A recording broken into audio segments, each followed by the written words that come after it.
How often do you rely on your calendar? You probably use it to tell what day of the week it is, maybe what month it is. Maybe you even keep track of what you need to do on what day. If you don't use a calendar, you might still use your phone or a planner to keep track of things. Now, I want you to think about what you would do without a way to keep track of time. The more you think about it, without some sort of time organization, the world would not run as it normally does.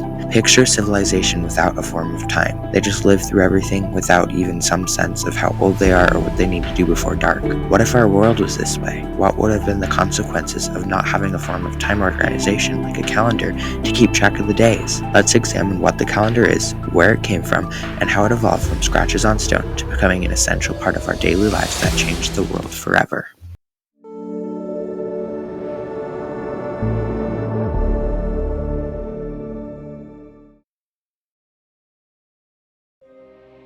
First of all, what is a calendar? A calendar is anything used by people to note the passage of days, seasons, etc.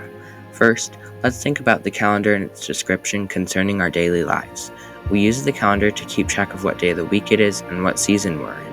When the calendar was first being invented in ancient times, checking a piece of paper for the date wasn't the case. People had to first notice patterns in the way the stars, moon, and sun moved, and try to relate it to their surroundings.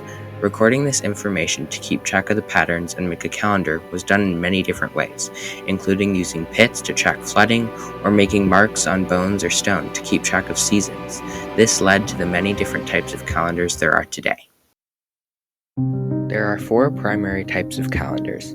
Each type has a few different variations. The main types of calendars are empirical, calculated, and lunisolar, and also calendars with a wandering year. Empirical calendars are where months and years are determined by direct observation, whereas calculated calendars use either the moon, sun, or both to keep track of time as either lunar or solar calendars. Types of calendars that qualify as calculated calendars are the astronomical calendar, where the start of the year is determined by an equinox or solstice, and arithmetic solar calendars, where the length of the year is adjusted based on the sun to keep it in time. This is the way most calendars run, like the Gregorian and Julian calendar. Lunisolar calendars are where months are geared to the moon, but extra months may be added to keep it on track of the sun, such as Chinese calendars. Calendars with a wandering year are where each year contains a fixed number of days and don't rely on the moon or sun, like the Mayan calendar. Each of these types of calendars is different in accuracy and length. They got much more accurate and were changed over time as we noticed inaccuracy or were able to advance technology. There are many types of calendars because of different cultures and preferences. Different calendars may fit different kinds of societies' needs based on what is included in the calendar. Having each type of calendar fit its society makes its impact on people even greater. One example of a calendar that fits its society well is the Mayan calendar. It was a well-developed calendar for its time, considering it was invented relatively toward the beginning of when calendars were being made. It was used by several civilizations and cultures in Central America or Mesoamerica. It was most famously used by the Maya civilization, hence the name. The Maya calendar is unique because it uses a system of 3 interlacing calendars. These types are called the Hab, or the civil calendar, the Tzolk'in, or the divine calendar, and the long count calendar. The Hab is a 365-day solar calendar like ours, but is divided into 19 months, each month having a glyph to represent it. The Tzolk'in is a 260-day calendar with 20 periods of 13 days, used to determine religious events, and also has a glyph representation for each day. The long count is the calendar that kept track of longer periods. Each cycle is 2,800,000 days, or 7,885 years long. The Mayans believed that the world was destroyed and remade again after this much time. This created the 2012 phenomenon, which you may have heard of, where the Mayans essentially predicted that the world was going to end in 2012 because of the long count calendar. This is one reason that shows how the Mayan calendar had such an influence.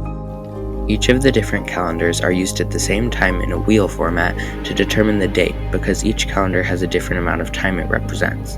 Each calendar also represents certain events, or holidays as we call them.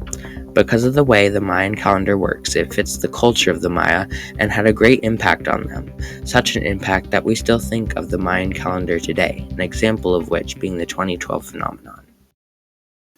As you can see, calendars are very complicated and can vary based on culture. You may think our calendar that we use today was just made and that was it, but that's not the case. Our calendar today wasn't made quite as easily as you may think. It went through many changes throughout its existence. Our calendar used today is called the Gregorian calendar. It is a solar calendar made by the Romans and was influenced by the Julian calendar during the Gregorian reform. The Julian calendar was invented around the mid-1st century BCE. The Julian calendar started becoming less accurate as time went on because its length of a year was 365.25 days. Why does this matter? Well, this is too long because there's an accumulation of a 7-day error after 1,000 years. This caused people to correct the errors in the Gregorian reform. One reason this happened was Easter, one of the most important holidays for Catholic Romans. The date that helped determine Easter, the vernal equinox, was 10 days off where it was supposed to be. Everyone wanted this to be changed. The change to the Julian calendar became known as the Gregorian calendar and eventually was adopted in all of Europe, the last country being Russia in 1918. We changed the calendar mainly to fix the inaccuracy, but not only that, we also made it better fit our traditions, and its impact can be seen today.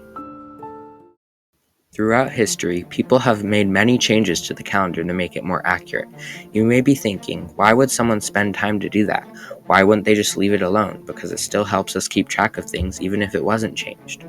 Well, we pay attention to so much detail about the calendar because it truly is an important part of our lives and culture that we rely on. Looking back at its invention, we see that it was a turning point in time organization. It is the basis of organization in our world. Everyone plans things based on the calendar, usually without even knowing it. Without the calendar, society would have no way to organize time. Because we make our calendar fit our culture, this impacts our daily lives even more. The Mayans, for example, used their calendars to plan different religious events and other dates based on their calendars. This fit their culture, but also changed their way of life and organization of not only time, but their society. It is clear that we absolutely need some form of calendar, not only to be organized, but to fit our culture. You may not realize it, but the calendar was also one of the first things that people used astronomy for, given it was very basic astronomy, but it was still astronomy. As we tried to make the calendar more and more accurate, we had to become more and more advanced in astronomy. This was one of the many reasons we became advanced in astronomy.